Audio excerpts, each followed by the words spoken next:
스레베 스포츠 장동입니다. 오늘의 주제는 울산 HD의 애매한 성공입니다. 울산이 K리그1 3연패 성공했습니다. 통산 5번째 우승인데요. 첫 번째 우승이 96년, 그리고 2005년 기억하시는 분들은 기억하실 텐데 이천수의 하드캐리가 있었던 시즌이었죠. 이천수 선수가 반 시즌만 뛰고 MVP를 먹었던 바로 그 시즌. 하지만 인천이 비상으로 좀 유명한 시즌이 됐죠. 그리고 2022년부터 2024년까지 리그 3연패를 달성해서 5번째 우승을 차지했습니다. 이 과정에 쉽게 가지 않았죠. 중간에 홍명보 감독이 울산의 지휘봉을 놓고 대표팀의 지휘봉을 선택하는 일이 벌어지면서 울산과 조기의 계약을 해지했고, 이어서 이 사태를 수습하러 김판곤 감독이 말레이시아 감독직을 사임하고 울산에 부임을 합니다.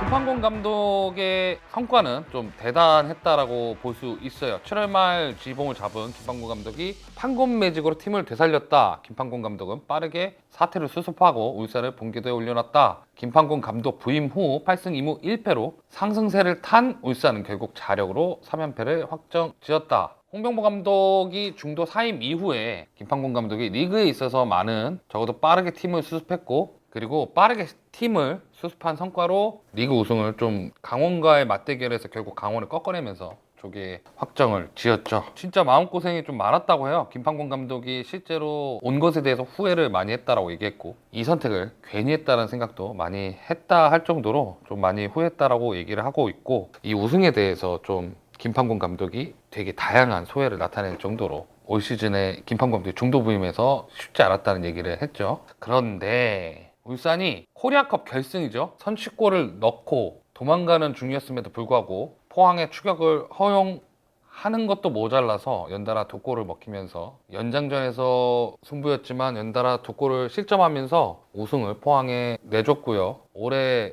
동해안 더비는 유독 포항이 결과를 잘 챙겨가는 모습을 보여주면서 김판곤 감독도 올 시즌을 굉장히 아쉽게 마무리하는 모습을 보여줬습니다. 그 영향인지 K리그 시상식 때 올해의 감독상을 김판곤 감독이 아닌 리그 2위를 차지한 강원의 윤정환 감독이 감독상을 탈 정도로 좀 그런 이미지가 남은 것 같아요. 왜냐면 전통적으로 우승팀 감독이 좀 리그 감독상을 받는 경향이 좀 있었습니다. 실제로 홍명보 감독도 2022년, 2023년 연달아 감독상을 수상하면서 우승팀 감독이 결국엔 좀 좋은 지도자가 아닌가라는 K리그의 인식을 보여주는 그런 시상 형태임에도 불구하고 어찌됐건 우승 프리미엄이 있잖아요. 그런 프리미엄이 있는데도 불구하고 결국엔 그 프리미엄을 누리지 못하고 감독상을 윤정환 감독에게 내줬습니다. 근데 문제는 여기입니다. 아시아 챔피언스 리그 엘리트 리그 스테이지입니다. 아시아 챔피언스 리그 엘리트는 지금 유럽 챔피언스 리그 엘리트와 틀리지만 좀 유사하게 갑니다.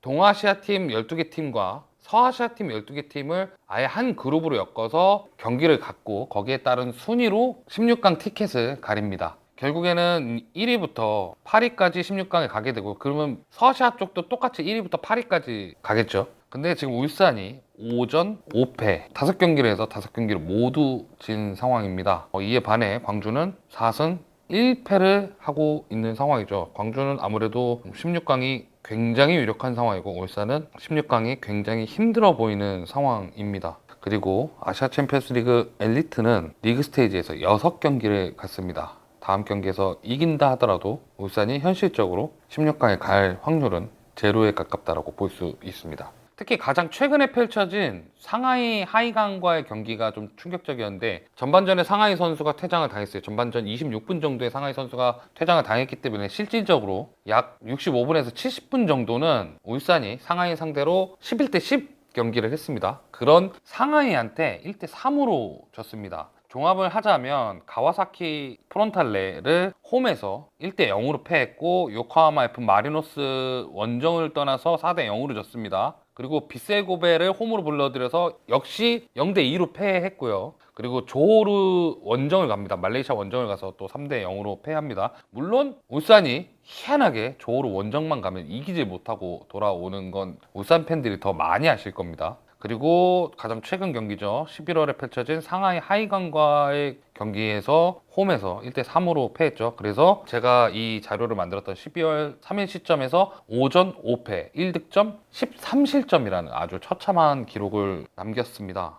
그러니까 리그 성적에 비해서는 다른 대회, 특히 코리아컵 같은 경우, 그리고 코리아컵이나 아시아 챔피언스리그 엘리트 같은 대회에서 김판곤 감독이 본인의 능력도 있겠지만 일단 컵 대회에서 단기전 같은 대회에서는 죽을 쓴 거예요. 그럼 김판곤 감독을 위해서 변명을 좀 해보자면 일단 중도 부임이 있고요. 그 와중에서 리그 우승을 했습니다. 팀의 혼란을 수습했고 이 스쿼드가 홍명보 감독이 짠 홍명보 감독의 선수단이라는 거고요. 이 선수단이 전방 압박을 못하는 스쿼드입니다. 왜냐면 공격 자원의 핵심들이 연령대가 대다수 좀 높아요. 그러니까 자연스럽게 연결되죠. 그리고 선수단 나이가 있고요. 그리고 올 여름에 지배지대로 이적한 서령우 이적 후에 우측 풀백을 구하지 못해서 윤일록 선수가 원래는 윙 자원이잖아요. 이 선수가 지금 우측 풀백을 구하고 있고 선수 본인도 이제는 스스로 좀 우측 풀백이라고 생각을 하면서 어찌됐건 리그에 좀 도움을 줬습니다. 그리고 무엇보다 자신의 사단을 데려오지 못했어요. 자신만의 스태프, 자신만의 코칭 스태프를 짜지 못했고 그리고 자신만의 전력 분석관을 데려오지 못했습니다. 그리고 울산의 노장 숫자가 꽤 많아요. 그러니까 울산의 80년대에서 90년대생 숫자가 일단 85년생 박주영 선수 있고요. 플레잉 코치지만. 그리고 87년생 조수혁 골키퍼, 그리고 89년생 센터백 황석호, 89년생 센터백 김기 주장이죠. 88년생 이청용, 89년생 정우영, 90년생 김민우, 90년생 김영권, 그리고 90년생 주민규, 얼마 전에 국가대표에 뽑혔죠. 그리고 90년생 임종훈.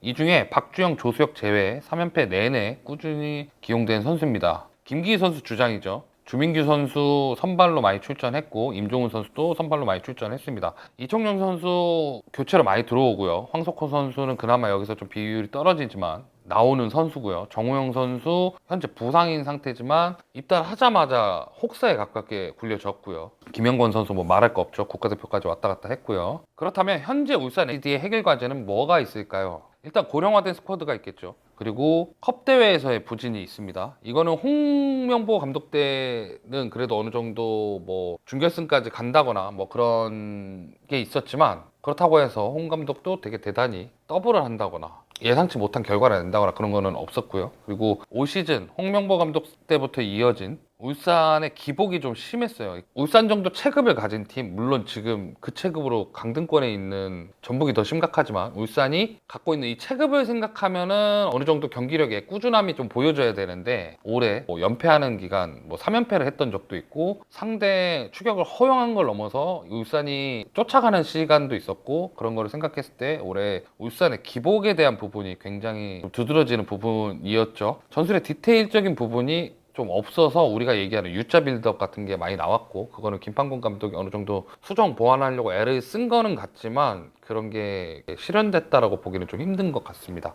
역시나 이게 전술의 디테일에서 연결돼서 얘기할 수 있는 부분인데 수비적인 상대에게 지나치게 답답하게 경기를 할 때가 많아요. 그러니까 상대를 내려선 상대에게 공략하는 법 같은 것들이 있잖아요. 그런 플랜들이 정확하게 정해져 있다는 느낌이 들기보다는 공을 돌리면서 상대의 틈을 찾는 시간이 너무 길어진다는 느낌을 받게 된다는 거죠. 그렇다면 김판곤 감독이 해결해야 하는 문제는 뭐가 있을까요? 일단 선수단 리빌딩 좀 시급합니다. 그리고 스태프 구축을 해야 하고요. 지금 이병근 전 수원 감독이랑 변재섭 전 인천 코치가 지금 루머에 있긴 합니다. 부산에 온다라는 이야기가 있고요. 그리고 본인만의 전술. 말레이시아에서 김판곤 감독은 전방 압박을 부분적으로 블록 단계에서 구사하는, 그러니까 존 단계로 상대를 일단 압박해서 상대의 공격 작업 자체를 좀 수월하게 하지 못하게 만드는 그런 식의 전술을 구사했고요. 그리고 전방에서 선수단의 스위치를 통해서 공간을 만들어내면서 거기를 통한 이제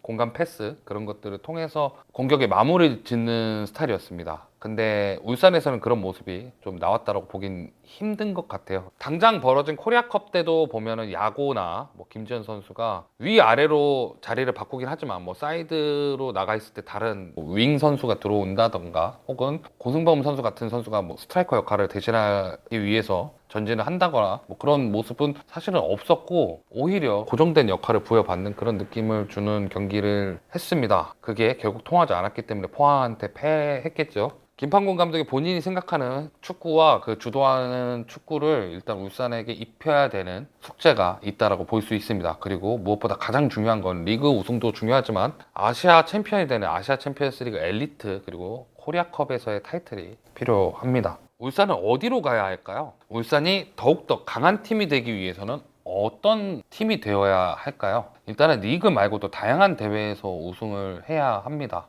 전북은 그래도 전성기를 10년 가까이 누리는 동안 FA컵도 우승을 했고 아시아 챔피언스 리그도 우승을 했었죠. 그리고 리그를 독주하는 모습도 많이 보여줬습니다. 무엇보다 이것도 연결되는 부분인데 투자만큼의 압도적인 경기력이 좀 필요합니다. 전북의 왕조를 비교할 수밖에 없고 그 이전에 뭐 강팀들에 대한 이야기를 하다 보면 강팀들은 투자만큼의 경기력의 연속성이 있었단 말이에요. 이 팀이 압도적이고 이 팀을 상대하는 팀들이 내려서서 수비적으로 경기하고 그 수비적인 거를 깨서 팀을 또 이기게 만들고 그런 우리가 흔히들 얘기하는 무승부날 경기를 이기게 만들고 질만한 경기를 무승부하게 만드는 그런 경기가 강팀을 가르는 경기라고 생각을 하는데 전북 왕조 시절에 그랬고요. 그 이전에 강한 팀들은 파리아스 때 포항이라든가 레알 수원 때 수원이라든가 그런 팀들은 상위권에 있을 때 투자만큼의 경기력을 보여줄 때가 있었다라고 생각하고요. 개인적으로 전북이 그 긴 시간 동안 리그를 지배하는 동안 그런 모습을 가장 잘 보여줬던 팀이라고 생각을 합니다. 그리고 투자에 있어서 연속성과 방향성을 갖춘 선수단을 꾸리게 투자를 하는 것도 되게 중요한 부분이라고 생각을 합니다. 왜냐하면 김판곤 감독이 겪고 있는 문제점은 홍명보 감독이 베테랑 선호하는 부분이 김판곤 감독 대회에 이르러서 이 선수들의 일부가 에이징 커브가 와서 경기력이 좀 떨어지고 체력적인 부분에 문제가 생기고 이런 부분들이 결국 경기로 드러난 부분인데요. 그러니까 스쿼드의 연속성이라는 건 어느 정도 이 선수들을 대체할 수 있는 2단계, 3단계, 4단계의 선수들을 놓고 어느 정도 서로의 경험을 교류해 가면서 경기의 경험을 쌓고 혹은 계속 능력치를 쌓아가는 시간을 서로가 공유하는 것이 연속성이라고 생각을 하는데 울산 같은 경우에는 개인적으로 제가 생각할 때는 그런 선수단 현재 주전과 혹은 0.5군으로 자주 기용되는 선수들의 간극이 절대 좁지 않다라고 생각이 됩니다. 왜냐하면 기대를 받았던 젊은 선수들이 기용을 받다가 기용을 못 받는 순간이 계속 생겨요. 물론 한 경기 한 경기 중요하고 그 한 경기를 이겨야 되는 상황에서 그 선수를 기용하는 리스크가 따르겠지만 어떻게 보면은 울산이 그런 거를 다른 환경에서 그 선수를 성장시키지 못했다라는 얘기도 될 수 있거든요. 결국에는 이것은 방향성과 연결되는 이야기입니다. 팀을 어떤 식으로 운영할 것이고 어떠한 축구를 하는 팀을 만들 것인지 그 어떠한 축구하는 팀이 어떤 선수가 필요한지 그런 방향성이 잡히게 되면 선수의 육성 방향도 자연스럽게 잡히게 됩니다. 그렇게 어린 선수들을 육성하고 이것을 모두 아우르는 문제는 장기적인 팀 발전 계획이라고 생각을 합니다. 개인적으로 이거는 울산만의 문제는 아니라고 생각을 해요. 이게 K리그 모든 구단들이 장기적인 계획을 세우는데 좀 어려워하고 있고 그 장기적인 계획을 끌고 가려는 의지를 좀 약하게 나타내는 구단들이 좀 많습니다. 실제로 이종효 감독도 내년에 광주를 대하는 광주 프런트의 모습이 다르다라고 얘기할 정도로 K리그는 어떻게 보면 장기적인 플랜을 두고 운영하는 구단의 느낌은 없다고 생각이 되는데 저는 어느 정도 팀 계획의 50% 정도는 갈 길을 정해놓고 팀을 운영해야 되지 않나라고 생각을 해요. 왜냐하면 K리그 구단이 어찌됐건 자생력을 갖추기 위해서는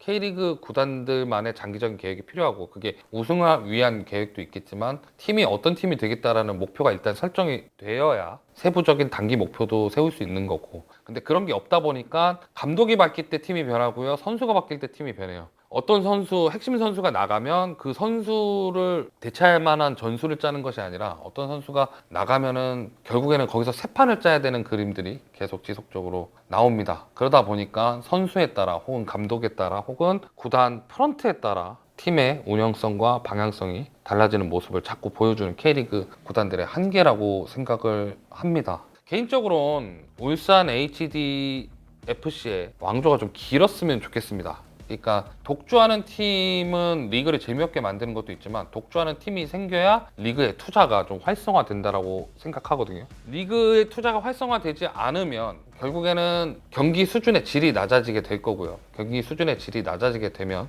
이 경기를 찾으려고 하는 팬들의 노력이 줄어들 겁니다. 이정효 감독이 주목을 받는 이유는 작은 환경 안에서도 어찌됐건 본인의 축구를 보여주고 본인이 할 수 있는, 이길 수 있는 축구를 보여주기 때문이라고 생각을 합니다. 모든 감독이 이정효 감독 같을 수는 없지만 이정효 감독 같은 프런트가 나올 수 있고 이정효 감독 같은 코칭 스태프가 나올 수 있다고 충분히 생각을 합니다. 그에 앞서 울산은 이제 막 강팀의 반열에 올라가고 왕조의 반열에 올라가려는 시점에서 보여주는 모습이 조금 불안하기 때문에 팬들이 걱정을 하는 것이고, 그 걱정이 어떻게 보면은 저희 영상의 댓글에 나오지 않았나. 저희가 스냅앤풋도 전북편을 찍었는데 거기에 울산 팬분이 울산도 이야기를 해주세요, 울산도 까주세요, 이렇게 댓글을 남겨놓으셨더라고요. 근데 뭐 깐다기보다는 울산에 대한 생각을 좀 하고 울산이 왜 이렇게 됐나를 좀 고민을 해보는 시간이었는데, 실제로 울산에 대해서 알아보다 보니까 좀 극복해야 될 문제가 많고 오히려 지금이 기회가 될 수도 있겠다는 생각이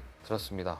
김판곤 감독에 대한 기대점은 그래요. 김판곤 감독이 말레이시아에서 보여준 모습을 보면 좋은 팀을 만들 수 있는 여건은 보입니다.